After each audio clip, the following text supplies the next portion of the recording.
Good morning. I'm John Ellsworth, founder of Success Strategies Incorporated and the creator of the Success Strategies Advantage. And I want to welcome you to this presentation today, which I've entitled, What Can We Do? I got an interesting email after my last blog and video about having courage and how that's contagious to other people, which is a very positive thing, that kind of contagion. And I wanted to share with you some thoughts from motivational speaker Brendon Burchard, and that he had shared recently. And one of the things he stated, and I quote, people who are facing self-doubt will do one of two things. They will either, number one, stop dead in their tracks out of fear, if you will, or number two, they will use this as a trigger for kicking it in, end of quote. And what he means is stopping dead in their track means they're literally stymied by the concerns that they have, and so they don't do anything. Number two, the using it as a trigger for kicking it in is a positive motivational form, and you just overcome whatever that challenge is.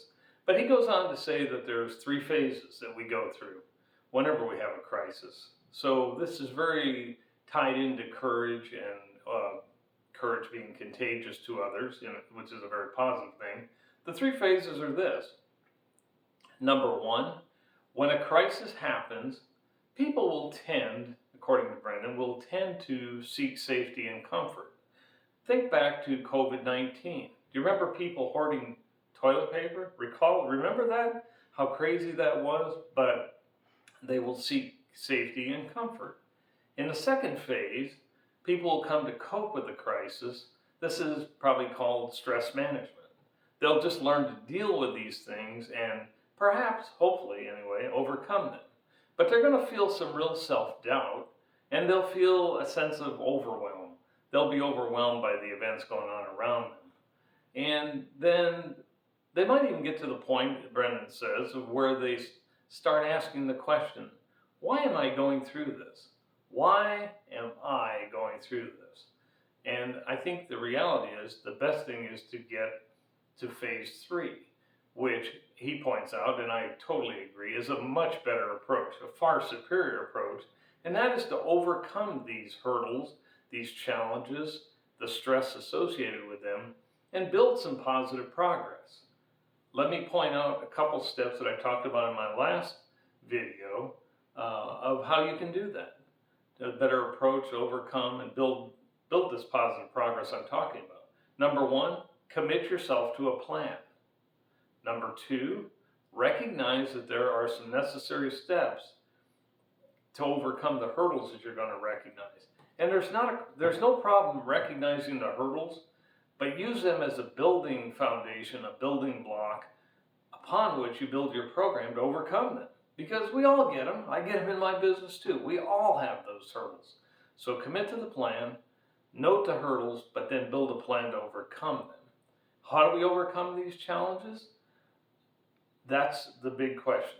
That is the question you need to answer. How can we overcome these hurdles, these challenges?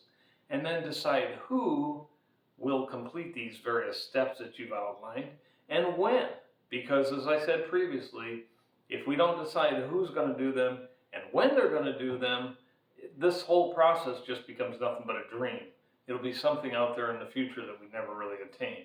So I assure you, if you commit to the plan, recognize the hurdles that you're facing, and build some steps to overcome them, figure out how to overcome those challenges, and then decide who and when those steps will take place, by whom rather, and when those steps will take place, we will not fall into the trap of just building a dream that we never really attain.